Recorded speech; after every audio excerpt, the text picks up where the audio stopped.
Hello to everyone. Last video I prepared that what is that NPM, brief introduction about the program. So in this video we will see about that in detail. What's the curriculum of nurse practitioner in midwifery. Earlier we discussed about this program. It's 18 months residency program. In this 12 months residency plus 6 months intensive practicum or internship.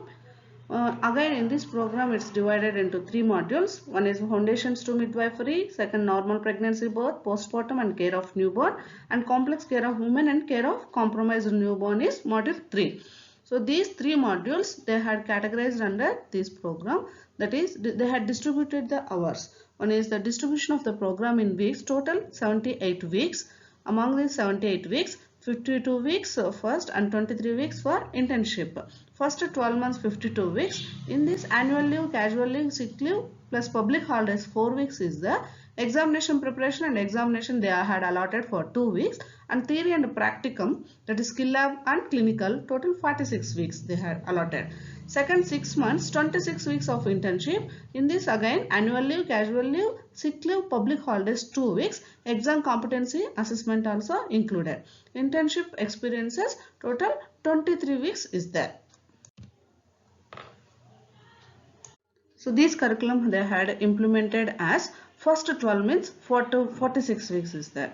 So in this 46 weeks, block classes, clinical residency they had divided. Block classes only 3 weeks into 40 hours, 120 hours total. Full theory block classes, in this theory 90 hours. Again skill lab 30 hours they had allotted. Clinical residency total 43 weeks into 45 hours per week, total 1935 hours. Theory 140 hours plus skill lab 65 hours plus clinical 1730 hours. 140 hours of theory and 65 hours of skill lab to be integrated during clinical experience. So in this again flexible with different shifts and of on-call duty every week or fortnight also will be there. So along with this individual group project also is clinical residency. In this 43 weeks into 45 hours per week, total 1935 hours, that is total theory 140 hours plus skill lab 65 hours plus clinicals total 1730 hours is there. Means 140 hours of theory and 65 hours of skill lab to be integrated during clinical experience. A theory can be covered in the form of faculty lecture, clinical rounds, clinical presentations, drug presentations, etc. For example, if first 35 weeks 6 hours per week into 35 weeks is there, means 210 hours. Total in this theory 140 plus skill lab 65 hours and next 8 will be there. So in this again a small individual or group research project to be conducted during clinical postings, applying the steps of research process and written report to be submitted. In this NPM curriculum, the details are syllabus with course outline will be there, and clinical logbook for NPM, means what are the procedural competencies is there, what are the skills has to be used, those will be included in the clinical logbook. Clinical requirements for NPM program and learning resources, scope of practice.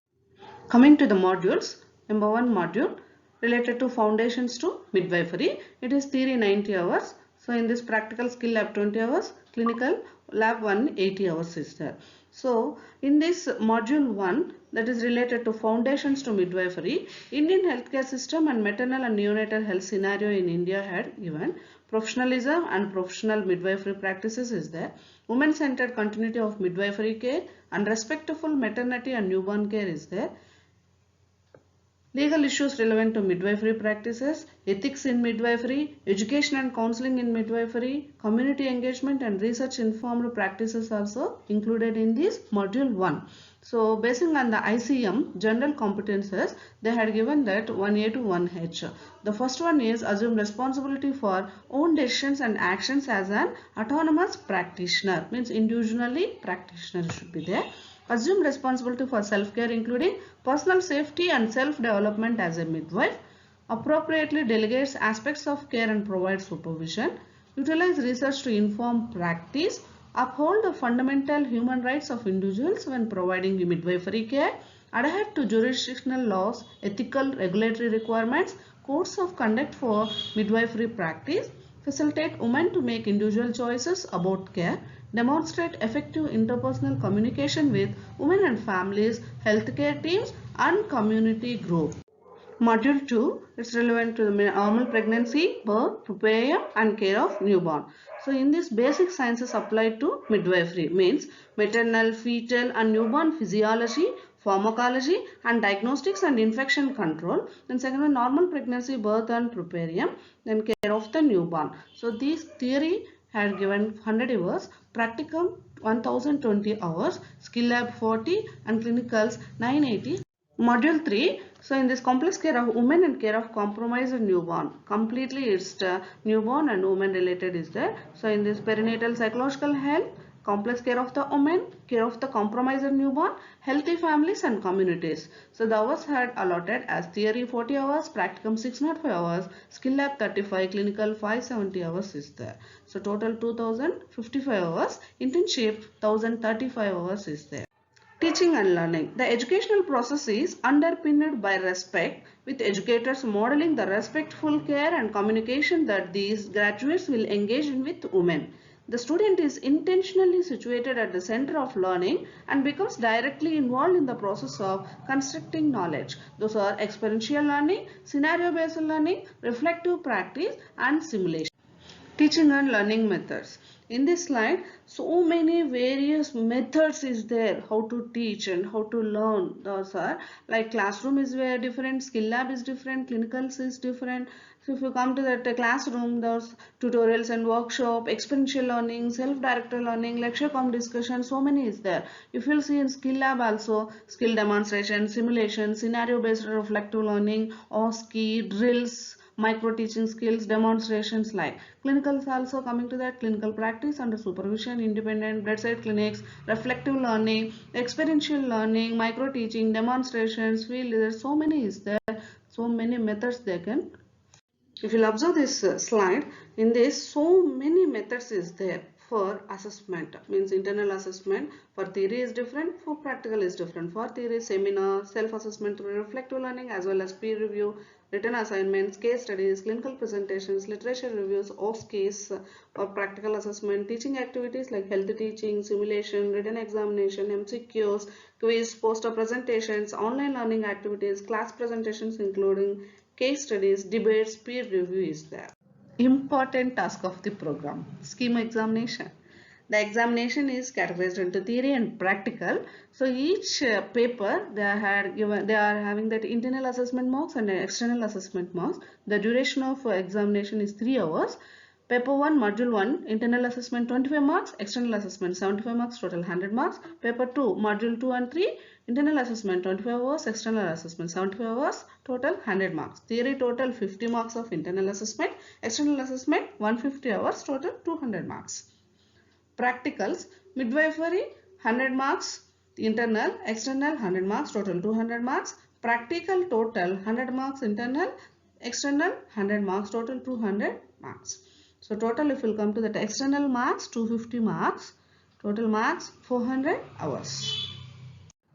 Examination regulations. Examining authority. Respective examination board approved by the council.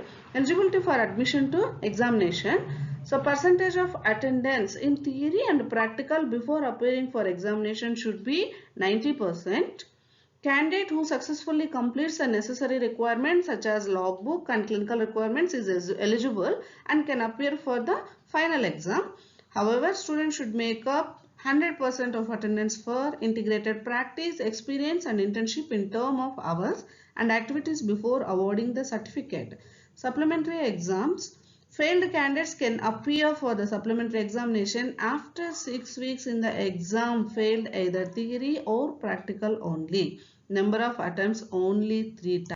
Examination pattern, theory and practical, already I discussed. Type of exam, theory, practical is there for each and everything. Internal assessment and external assessment is there. Internal assessment for 25 marks, external assessment for 75 marks is there. In this external 75 marks, 10 marks MCQ, 30 marks short answers, 35 marks for SAR scenario. In the practical 100 marks the internal assessment, 24 clinical performance, 24 clinical assignments, 24 OSCE and 44 directly observed practical exam. And 100 marks coming to the external, in this 14 OSCE, 60 indirectly observed practical. Practical examination, a panel of 3 examiners is there. In this, NPM educators 2 members, one internal and one external, and medical preceptor 1. The examiners as well as the medical preceptor must be involved in teaching and program and be familiar with the curriculum.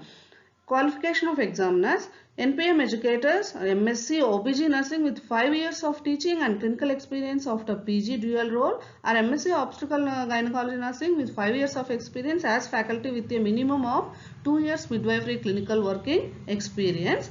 Medical faculty are preceptor from obstetrics and gynecology, pediatrics and public health with 3 years post PG experience or consultant.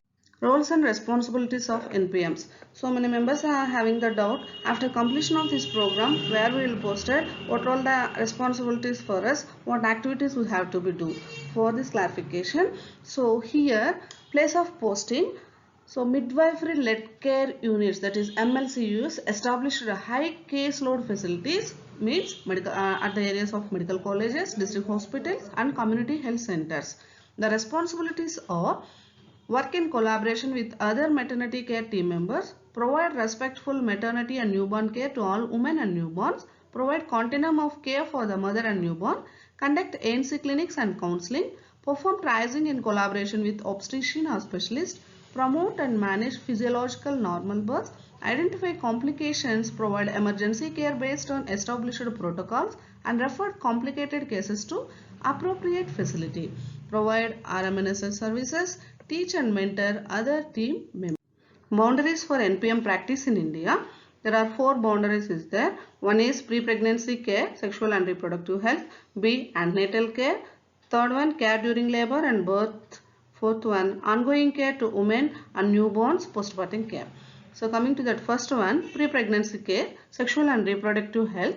In this, providing family planning counseling and services except sterilization, address issues on sexual and gender-based violence, provide preconception care and counseling, perform measures in prevention and screening for sexually transmitted infection. Second component, antenatal care, already we discussed in that module 1, antenatal care. So in this, determine health status of pregnant women, detect and confirm pregnancy, monitor the progression of pregnancy, assess fetal and maternal well-being, promote and support healthy behaviors that improve their well-being, provide antenatal education and guidance, provide care for normal pregnancy, identify complicated pregnancy, initiate birth preparedness, provide abortion and post-abortion care also. Third component, care during labor and birth, means completely related to intrapartum care, means confirm the onset of normal labor, when it's started, provide supportive respectful care, means when delivering delivering process we should give the respect, means abusing everything should be avoided, identify labor complications, it's normal or abnormal, is there in the labor process is going to be any obstructed or prolonged labor, like that you should be identify the complication, assist in normal birth, provide immediate essential newborn care. If the baby is not, Apgar is poor, then you should be go through that thorough with that neonatal resuscitation. Newborn complications is there, if you identify, immediately you have to be provided care, perform episiotomy if necessary, means in this program avoid unnecessary episiotomies. If necessary only you should perform episiotomies. Is there any perineal lacerations is there, you should be do repair, and management of fetal distress, cord prolapse, shoulder dystocia, what are all the abnormalities you had identified, for this you had to be provide the care.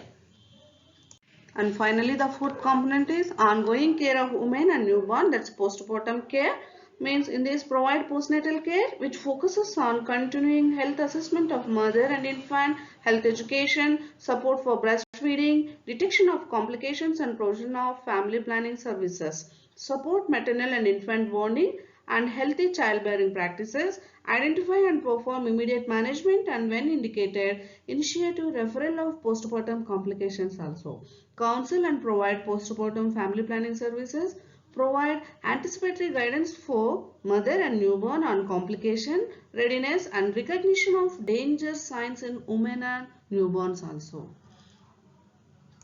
At last, I hope you understood this video and you enjoyed this video. So, valuable time had given for listening of this video. Thank you.